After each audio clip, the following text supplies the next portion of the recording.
Myself Dr. B. Nandini, Assistant Professor of Commerce.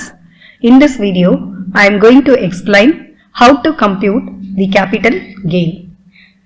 Before you directly going on to the capital gain, first let us know what is capital asset.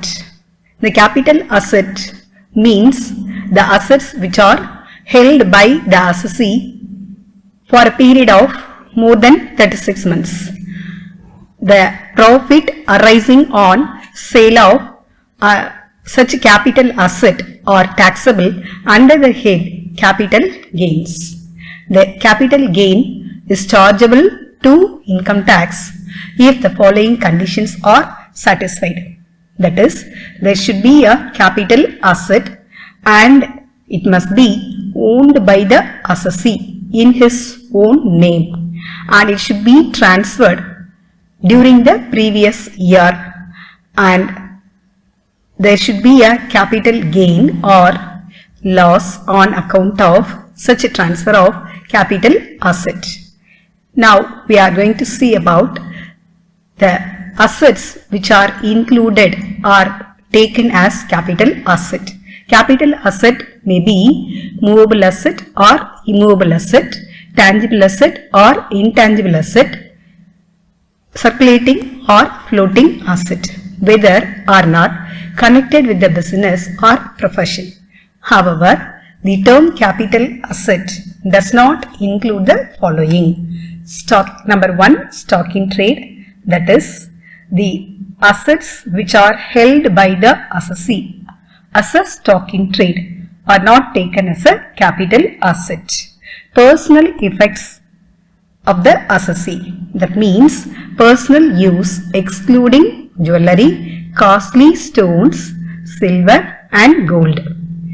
Number 3, agricultural land in a rural area, that is an area with a population more than 10,000. Number 4, 6.5% gold bonds 1977 or 7% gold bonds 1980 or national defense bonds issued by the central government. Number 5, special bearer bonds issued by the central government and the gold deposits issued under Gold Deposit Scheme 2000. Next, we are going to see about what are the kinds of capital asset. There are two kinds of capital assets. Number 1 is short-term capital asset and number 2, long-term capital asset. Short-term capital asset means the assets which are held by the assessee for a period of not exceeding 36 months in case of the movable and immovable assets, and in case of the shares, debentures and securities which is held by the assessee for a period of less than 12 months is called as short-term capital asset, and the profit or gain arising from transfer of such a capital asset is termed as short-term capital gain. Next, what do you mean by long-term capital asset? It means a capital asset which is not a short-term capital asset. A capital asset which is held by the assessee for a period more than 36 months is called as long-term capital asset. However, if the capital asset is in the nature of equity capital, is called as a long-term capital asset if it is held for more than 1 year, that is more than 12 months. Next we are going to see about the term transfer of capital asset. The term transfer includes sale of asset, exchange of asset, relinquishment of asset and extinguishments of any right on assets and compulsory acquisition of assets. The definition of transfer is inclusive, thus the transfer includes only said above 5 ways. In other words, the transfer can take place only in these 5 ways. If there is any other way, where an asset is given to other such as by way of gift, inheritance, etc. will not be termed as transfer. Next, we are going to see about how to compute the short-term capital gain. For that, first we have to take into account the sale proceeds of such asset, and from the sale proceeds we have to deduct the cost of acquisition, cost of improvement and expenses on transfer. If you are deducting these three items from the sale proceeds, we have the capital gain, that is called the short-term capital gain or loss. Next, we are going to see about how to compute the long-term capital gain. The income tax authorities may give an option to convert the cost of acquisition and cost of improvement into the present value in order to avoid the more amount of tax payable by the assessee in case of long-term capital gain. Now the format is, that is, in order to find out the long-term capital gain, first we have to take the sale proceeds of an asset. From that sale proceeds we have to deduct the expenses on transfer, indexed cost of acquisition and indexed cost of improvement. If you are deducting these three, we will arrive the long-term capital gain. How to compute? Now we are going to see about how to compute the indexed cost of acquisition.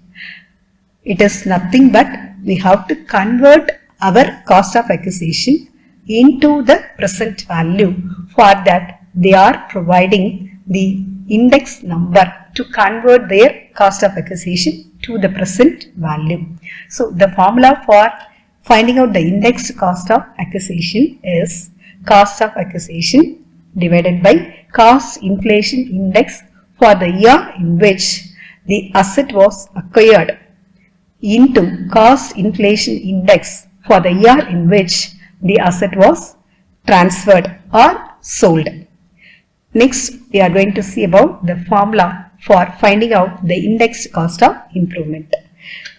Likewise, the indexed cost of acquisition, we have to find out the improvement also indexed. That is, the formula is cost of improvement divided by the cost inflation index for the year in which the improvement take place into cost inflation index for the year in which the asset is sold.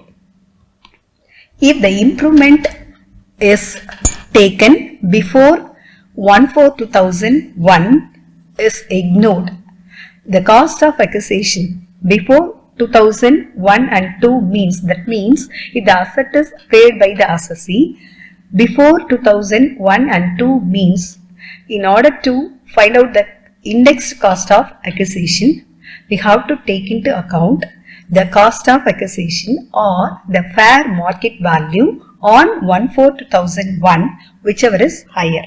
And likewise, if there is any improvement took place before 1/4/2001 means, we have to ignore this one, because the income tax authorities introduced the index cost is from the year 2001 and 2. Now I am going to give one example how to compute the long-term capital gain. For example, in this example, the sale proceeds of a house property is 25 lakhs and the cost of the property is rupees 1 lakh, and which is purchased on 30th March 1998, and the fair market value of the house property on 1/4/2001 is rupees 4 lakhs, and the cost of improvement undertaken in the year 1990 for rupees 50,000 and in the year 2014 rupees 2,40,000. You are asked to compute the long-term capital gain. For that, first we have to take into account the sale proceeds. From the sale proceeds, we have to deduct the indexed cost of acquisition. For finding out the indexed cost of acquisition, first the formula is cost of acquisition or fair market value on 1/4/2001, whichever is higher, divided by cost inflation index for the year in which the asset was acquired, or 1/4/2001, whichever is earlier, into cost inflation index for the year in which the asset was sold. Here, in this example, the cost of acquisition of the property is rupees 1 lakh and fair market value on 1/4/2001 is rupees 4 lakh. So, among that two, 4 lakhs, that is the fair market value, is higher. So, we have to take into account the cost of acquisition as rupees 4 lakhs divided by 100, that is 2001 and 2 as the base, into the asset transferred is in the year 2023. So that's why we have to take into account the index number for the year 2023, that is 331. So the index cost of acquisition is rupees 4 lakhs divided by 100 into 331, that comes to 13 lakhs 24,000. And the improvement took place in the year 1990 was ignored, and in the year 2014 was taken into account, and it was also converted into the index cost of improvement.